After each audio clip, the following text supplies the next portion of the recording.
Others have been promoted while a big group has not. This despite President Uhuru's directive for the officers to be promoted. We asked the employer if the present directive was followed. I have no comment. I have no comment. Yes. A few weeks after KTN News highlighted the plight of graduate police officers in a special report dubbed Animal Farm, the court ruled that the police officers with university degrees should be paid equal salary to an inspector of police in Job Group J. Order of mandamus is hereby issued, directed at the first and second respondents to pay all graduate constables salaries equivalent to pay of an inspector of police Job Group J. This was a major win for the hundreds of police officers who are paid low wages even though they are graduates. The respondent will pay cost of the petition for the first, second, third, and fourth petitioners. And that is the judgment. I will start then prosecuting a matter that's already in court. But the reason why we appeal is obvious. It's within our right as a commission, and we were not satisfied by that decision. The state defied that order, and weeks after, they went to court to challenge further. The case is currently in court. Graduate police officers have told Inside Source that they fear most of them will be fired if they win the case. A case which has been the focal point of power struggles within the service. Kwa hivyo ninataka kuhakikishia wananchi kwamba hii ni vita. Na hii vita sioni kama itaendelea mzuri kama NPS na NPS hawajachukua hatua ya kulipa askari. Officers who went to school using their own money are reinstated to the payroll and they are paid as per their academic qualifications. Because most of them went to recognized universities and you cannot deny them their rights and they still want to work for the police force. So that is our appeal as a labor movement. The National Police Service says its mandate is employment and points to the office of the new Inspector General of Police to streamline its part. Mutiambai's tenure has been characterized with a spike of rogue officers who have an insatiable greed for bribes, some even demanding it from the IG himself, as was the case when the ex-spy was making way to his rural home in a taxi. The two traffic officers harassed and demanded a bribe from the police boss without recognizing the man. The entire traffic department in Machakos was later transferred, again amid concerns of whether that was the remedy to the rogue nature of police. I will discharge all my duties according to law without fear, favor, affection, or ill will.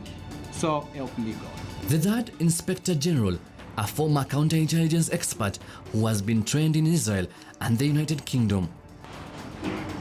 Hilary Mutyambai, sworn into office early this year, said he will protect and champion for the reforms within the police. But the ghost of his predecessors continue haunting the man who speaks less. It is not the service. This is just rogue officers who goes out of our norms and commit crime.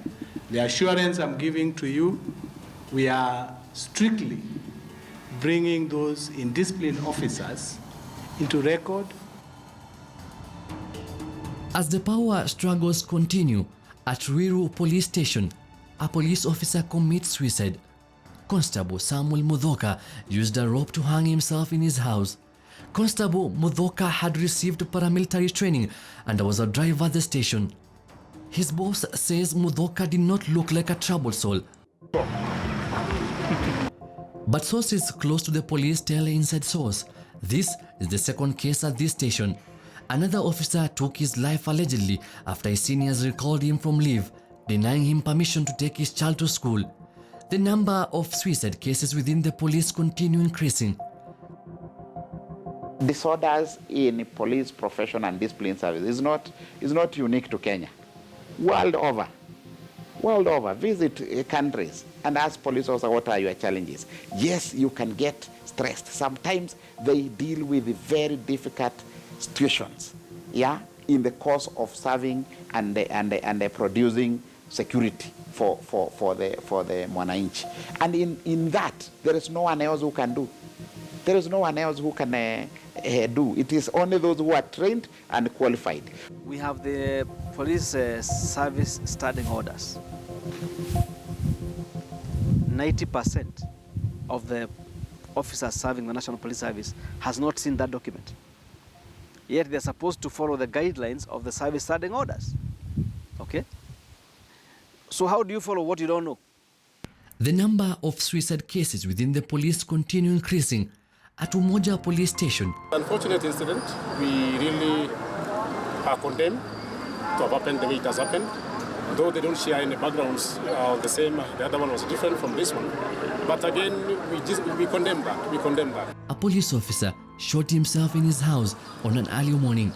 The officers tell KTN News there is no counseling and psychosocial help for the officers.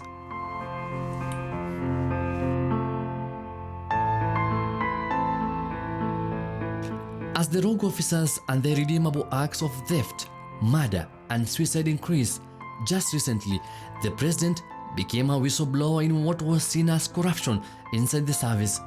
Si mnajua mwaka uliopita mwishowe hapo, si tulianza process ya kuandikisha polisi katika hii system. Unataka niwaambie tuligundua nini? Niwaambie ukweli. Na ndio unaona wengine hawataki tufanye hii kazi kwa sababu wanajua ni ukweli mwingi zaidi utajitokeza. Kwa police, National Police Service, NPS, ama Kenya Police Service, tulipata 1,447 people ambao walikuwa wanalipwa mshahara lakini hawako. 1,447. Kwa AP tulipata 1,048 ambao kila mwezi walikuwa wanalipwa mshahara lakini hakuna mtu anaonekana. Ni namba tu kwa makaratasi. Kwa DCI tulipata 153. Remember, what we are suffering now is a consequence of the failure of the vetting process that we invested millions of shillings in but never helped to transform the National Police Service. Perceived or most corrupt government departments. As usual, the Kenya Police has not changed at 39.6%. The National Police Service has made notable strides to reform the service, but rights abuses and graft cases continue to go up. With the recent one at the Jomo Kenyatta University of Science and Technology, where officers were seen clobbering unarmed students. The appetite for violence was so high that as late as midnight, videos showed police knocking into student hostels and at some point firing right into the houses in total disregard of the law. The police service, after public outcry, announced to have interdicted the officers. Further outcry and call to action will make the service name the officers and their police numbers. But what caught the attention of many is when one of the officers remained unnamed. The National Police Service said they were to identify him despite announcing his interdiction a day earlier. At the moment, the report we have is that there are 4 and the 4 have been identified, but at the moment we don't have the name of the other one. It is getting worse, hot and thick each day, and Kenyans are left hiding from the law enforcers. With each passing day, police who are protectors of life and property are constantly becoming takers of life, breaking the law without shame or a second thought. That your time is up. And to tell citizens not to be afraid, not to be intimidated. We must defend our constitution. And defending our constitution means calling out any officer who is involved in illegal business. And there are police officers actually who have been sentenced by code for making mistakes.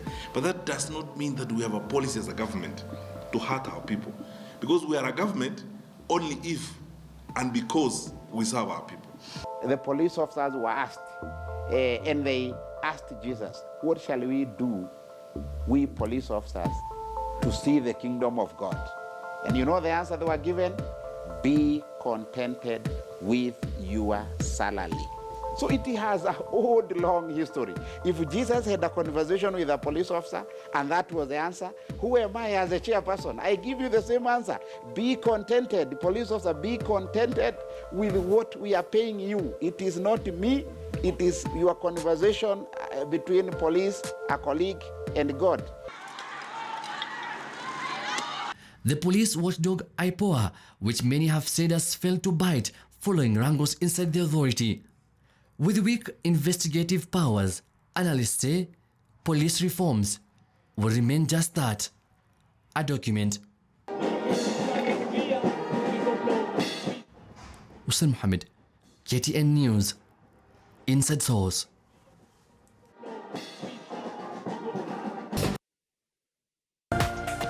This is KTN News.